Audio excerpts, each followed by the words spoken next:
Good test preparation doesn't actually start when you open your book. It starts the night before. If you're serious about passing, you have to set up your environment and your body for success.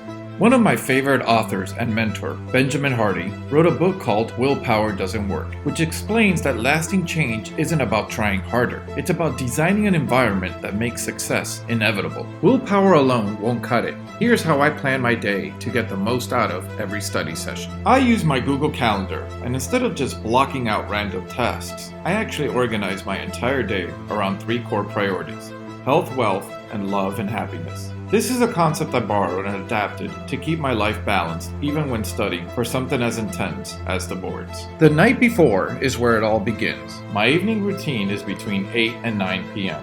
If you want to have a productive, focused day tomorrow, you have to set yourself up tonight. First, I protect my sleep. That means no TV or phone in the bedroom, no scrolling the news, which only fills your mind with stress and negativity. I use an eye mask and earplugs and keep the room cool, dark, and quiet. I wind down about an hour before bed. No caffeine, no bright screens, just something calming like light stretching or journaling. And before I turn out the lights, I always take 5 to 10 minutes to plan out my next day. I grab my Google Calendar and write out my schedule for the next day, dividing it into my 3 big priorities: health, wealth, and love and happiness. Within each of these sections, I only allow myself to choose a maximum of 3 tasks, no more. If you overfill your list, you'll feel defeated before you even begin. Then for each task, I estimate how much time it will realistically take. This does 2 things. It forces me to focus on what's most important, and it keeps my expectations realistic. I already know what my day looks like when I wake up, and I can hit the ground running without wasting time or mental energy figuring it out. If you sabotage your sleep,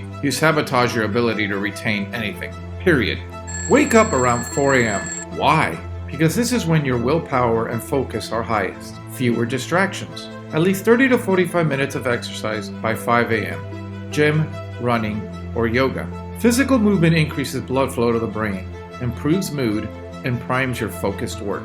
Quick shower, then breakfast. Here are some breakfast tips. High protein plus complex carbs plus healthy fat. Examples of this would be eggs, avocado, whole grain toast, or Greek yogurt, berries, and a handful of almonds. Avoid heavy or greasy foods. Intermittent fasting can also improve focus, so some people study better with an empty stomach for the first couple of hours. Know yourself. Studying falls under wealth because that's exactly what it leads to. Choose a space with bad internet on purpose. The worse the connection, the fewer the distractions. Use noise-canceling headphones or earbuds with looped instrumental music, no lyrics.